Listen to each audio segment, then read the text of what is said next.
the true nature of us.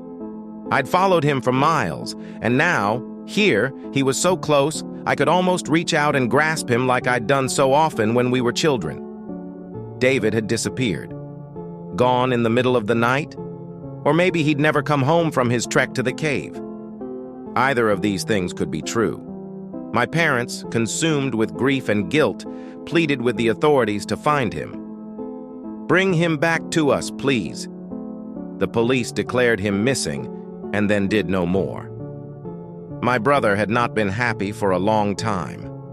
The doctors waved their hands and called it depression, but I knew better. He said he no longer felt human, that something other had taken root within him and begun to transform him. "I hear it at night calling to me," he whispered in the dark, our beds on opposite sides of the room. "Can't you hear it too?" He sounded desperate. I rolled over and pretended not to hear his deep teenage moans of grief. He jabbered on about the cave for the rest of the night. I heard him whispering rhythmically in fits and starts as sleep took me in its arms. Then he was gone. I picked up the transmission on the third night after he left. Not language, not in any real sense. A series of pulses that penetrated my brain, forcing their way into my mind like fat worms. I knew where my brother would be. The beacon implanted fresh in my mind. Protean, embryonic visions ready to burst forth and transform me. Images of an ancient crevasse in the side of a wind-blown hill, and of things lying deep in its darkness. Thoughts can change us, can't they?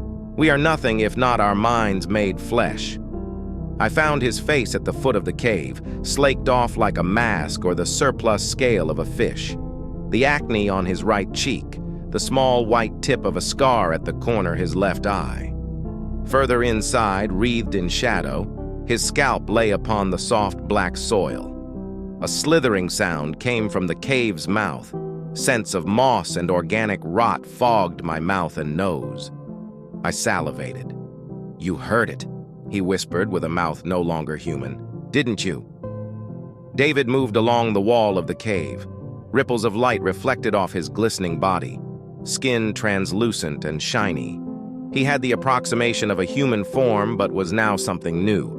I nodded as the tears smudged my vision, and I took my fingers to the skin under my jawline and began to pull.